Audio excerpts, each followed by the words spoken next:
1703 সালে এদের গুরু ঠাকুরের নাম হলো ইবনে তাইমিয়া। গুরু ঠাকুর হলো ইবনে তাইমিয়া।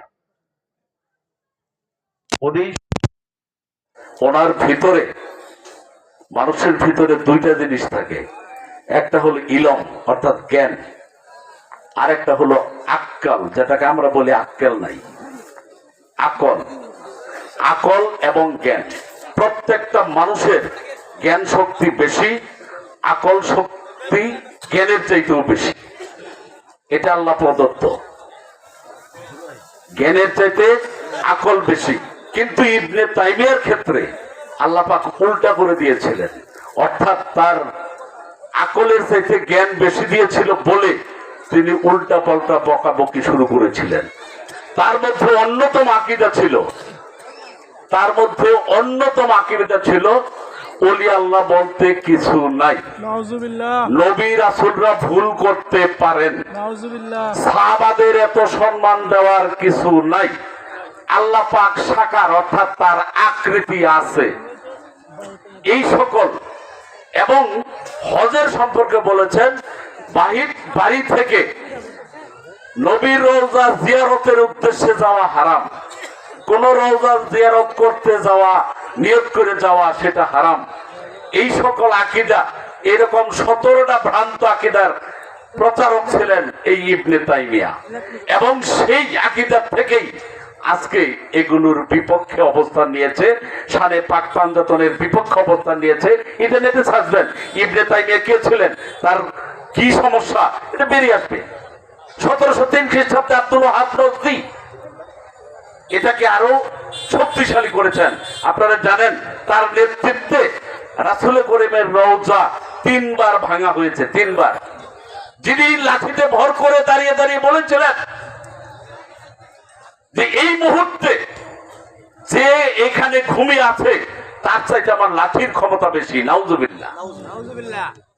যদি এটাকে ঘুরিয়ে ধূলিসাৎ করে দিতে পারতাম তাহলে দুনিয়া থেকে বেদাতকে দূর করতে পারতাম। এই আকীদা পোষণ করে রাসূল করিমের রওজা ঘুরিয়ে দিয়ে সেখানে গরুর উটের খামার করেছিলেন। আপনারা ইতিহাসে ইন্টারনেটে সার্চ দেন, এগুলো তো আমার মুখের কথা না, এগুলো দিলেই শিক্ষিত যারা আছেন খুঁজে পাবেন।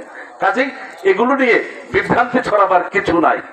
এখন দেখবেন আমাদের ভিতরে একটা বিভ্রান্তি আছে, সেটা হলো আমল এবং ঈমান। সুন্নি আলেমরা ঈমানের ওয়াজ করে, সুন্নি আলেমরা সব সময় ঈমানের ওয়াজ করে, আর সুন্নিয়তের বাইরে যারা আছে তারা সব সময় আমলের ওয়াজ করে। ঈমান যদি না থাকে আমলের কোনো দাম নাই। এটা যারা লেখাপড়া জানেন আপনারা দেখবেন, দুই একটা কথা, ইন্না সালাতা তানহা আনিল ফাহশাই মুনকারি ওয়াল বাগয়, নিশ্চয়ই সালাত মানুষকে মিথ্যা এবং ফাহিশা অপকর্ম হইতে দূরে রাখে। যে মানুষটা ঘুষ খায়, যে মানুষটা সুদ খায়, যে লোকটা বাতর ভাঙে, যে লোকটা ওজনে কম দেয়, মুনাফা করে, হিংসা করে, অহংকার করে, গর্ব করে, ঠাট্টা করে, সেই লোকটার নামাজে কোনো দাম হবে না, কোনো মূল্য হবে না, কোরআন শরীফের ঘোষণা।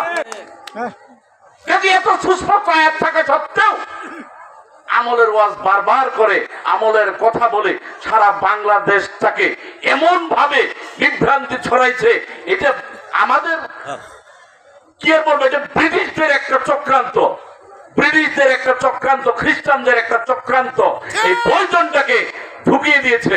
এবং এই দীর্ঘদিনের সমাজ ব্যবস্থা এইভাবে চলতে চলতে এমন একটা পরিস্থিতি হয়েছে, ধর্মের কথা শুনলে এখন মানুষ ইসলামী মাহফিলে যায় না। কারণটা কি? ধর্মসভার কথা বললে পরে মানুষ যাইতে চায় না। কারণটা কি?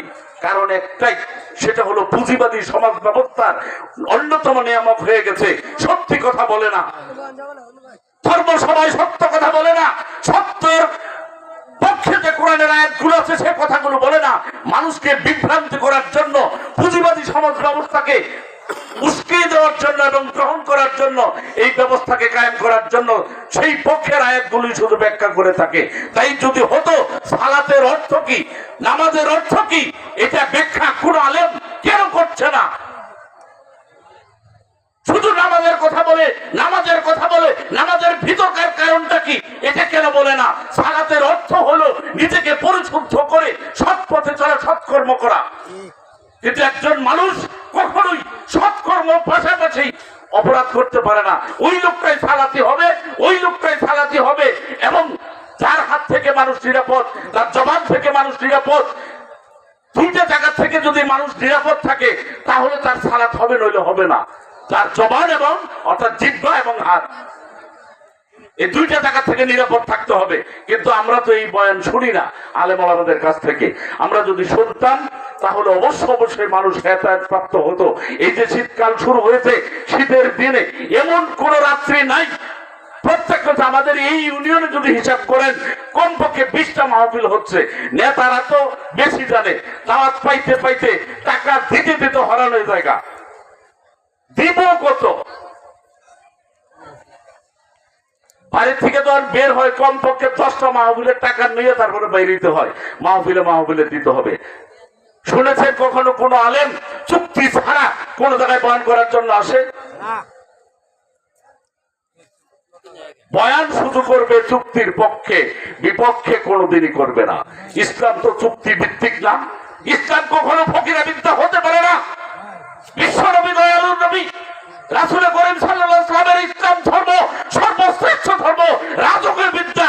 এটা হাত পাতার বিদ্যা নয়, ভিক্ষা করার বিদ্যা নয়। অথচ সারা বাংলাদেশে ইসলামের নাম নিয়ে প্রত্যেকটা মানুষকে ভিক্ষুক বানিয়ে ছেড়েছে। সমাজের ভিতরে ফেতনা সৃষ্টি করে জায়গায় জায়গায় মসজিদ মাদ্রাসা স্থাপন করে মৌলানাদের বছর ভিত্তিক সারা বছর তাদের পেট পূজা করার জন্য ভিক্ষার থালাকে এমন ভাবে প্রসারিত করেছে, তার বিপক্ষে কিছু বলতে গেলে আপনার গলা চেপে ধরবে যে এই লোকটা ইসলাম বিরোধী। নামাজ পড়িয়ে টাকা নেওয়ার কথা নয়। সাহাবা একরাম করে নাই, খুলাফায়ে রাশিদিন করে নাই, তাবেঈন করে নাই। তাহলে এরা কারা চালু করলো এই বিদ্যাতে নামাজ পড়িয়ে টাকা নিতে হবে? আমি সারাদিন মাঠে পরিশ্রম করে মাথার ঘাম পায়ে ফেলে 5 ওয়াক্ত নামাজ যদি আদায় করতে পারি, তাহলে যিনি ইমাম হবেন তিনি কেন পারবেন না?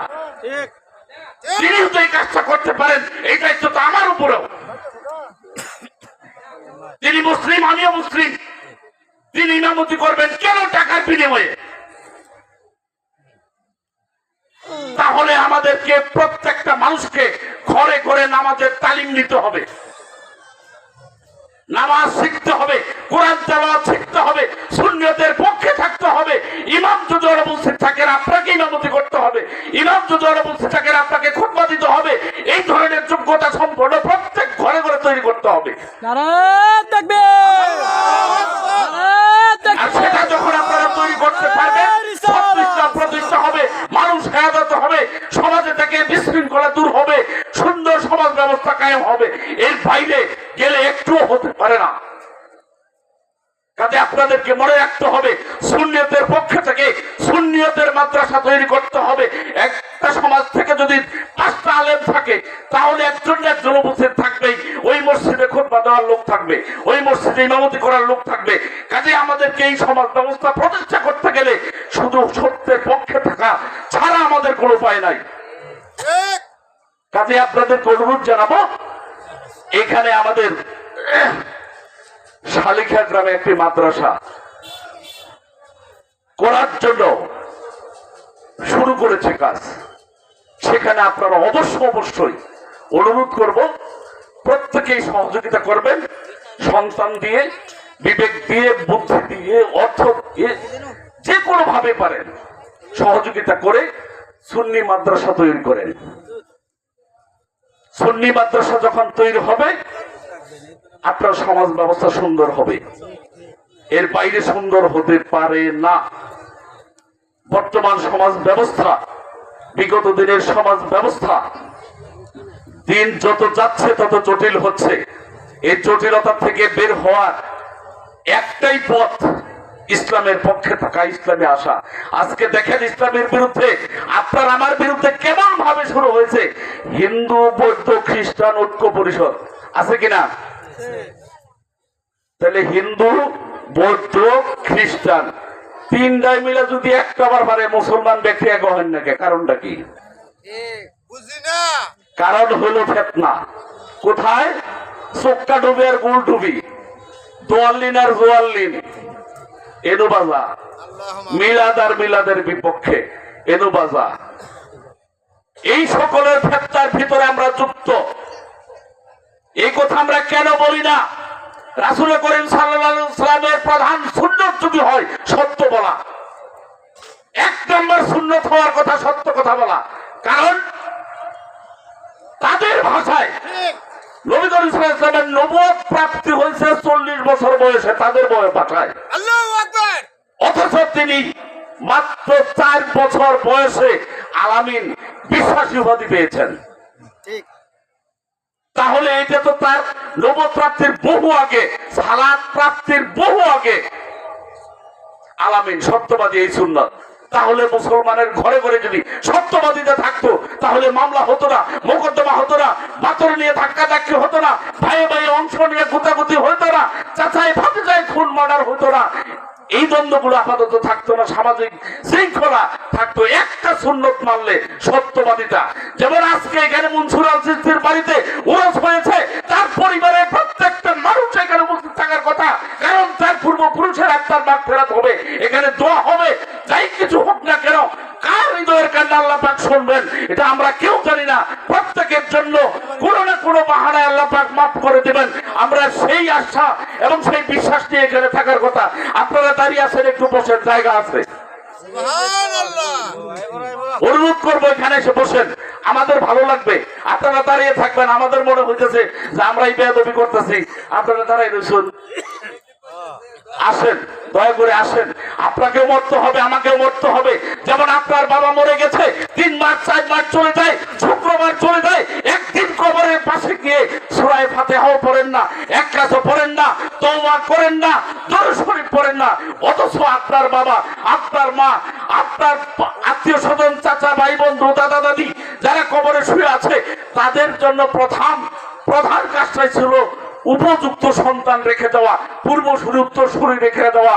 কারণ তাদের কবরে যদি আযাব গজবের ফেরেশতা নাজিল হয়ে থাকে, তারা আজকে কেঁদে কেঁদে বলতো, হায় রে সন্তান, তোমার জন্য তো জমি রাখলাম, বাড়ি রাখলাম, ব্যাংকে টাকা রাখলাম, এত সম্পদ রেখে গেলাম, তোমাকে দুনিয়া রাখলাম, আজকে আমার উপর অত্যাচার হচ্ছে, তুমি যদি আজকে আমার কবরের পাশে দাঁড়িয়ে, শুক্রবার যাচ্ছে জুমার দিন, গরিবের হজের দিন, আজকে যদি আমার কবরের পাশে দাঁড়িয়ে 3 বার সূরা ফাতিহা পড়তে, 7 বার আস্তাগফার পড়তে, 11 বার দরুদ শরীফ পড়তে, আল্লাহর কাছে দোয়া করতে, তাহলে হয়তো আমার আল্লাহ মাফ করে দিতে পারতো।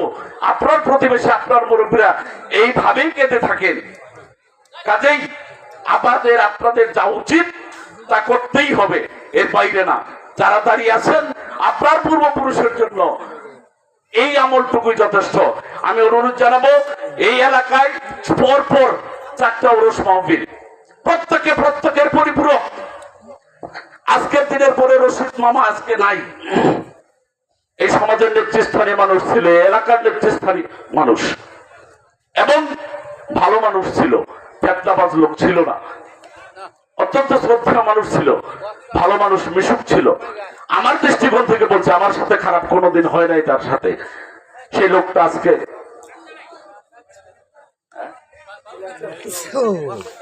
আচ্ছা আমি বিরক্ত করে ফেলেছি। তো যাই হোক, আমাদের বলাটা সাহেব আছে হযরত আব্দুল আজিজ আল মুজাদ্দিদি, উনি এখন আপনাদের সামনে কিছু বয়ান রাখবেন এবং মিলাদ শরীফ পড়াবেন।